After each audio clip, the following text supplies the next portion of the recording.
I'm Danielle Hale, Chief Economist for Realtor.com, and here's what you need to know heading into Memorial Day. Inflation data for the Fed's preferred measure improved this month in both the overall and core readings. Despite the improvement, both measures remain elevated well above the 2% target. Minutes from the recent May Fed meeting reinforce the notion that the Fed aims to quickly return to a neutral short-term rate, and perhaps beyond. Several large rate hikes are ahead, which will move the rate to neutral by fall. For the second time in a row, weekly mortgage rates dipped, offering home shoppers a small reprieve. Still, compared to last year, mortgage rates are more than 2 percentage points higher, and combined with higher prices, mean today's homebuyers using a mortgage are paying 48% more each month to buy the typical home for sale. Buyers are responding to higher costs. New home sales slipped nearly 17%, notching their fourth decline in a row, and pending home sales slipped for a sixth consecutive month, registering nearly 4% lower than 1 month ago. Both new home sales and pending home sales are based on contract signings, an early stage of the home buying process.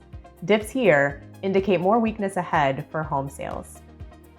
In our weekly data, we saw the number of homes for sale surge by the largest year-over-year gain since we've tracked this data.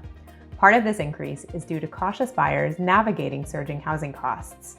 One positive contributor is that we saw more home sellers list homes again, a trend we've seen in 7 of the last 8 weeks. Despite the increase in inventory, the number of homes for sale remains low, which is why we continue to see short time on market and ongoing price increases. In survey data just out, we showed that more sellers and better housing market balance may, counterintuitively, be good for buyers and sellers alike. Nearly 3/4 of those who plan to sell a home this year also plan to buy another one. Nearly half of the seller-buyer cohort are millennials, and highlighting one of the ways consumers are coping with expensive housing, 1 in 4 seller buyers moving out of their current home to a new area are doing so to find a lower cost of housing.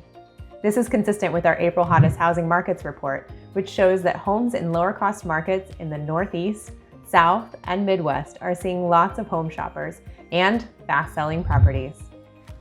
You'll find the details and our housing data for download at Realtor.com/research, and follow us on Twitter for real-time updates. I hope you have a great Memorial Day weekend and a happy start to the summer.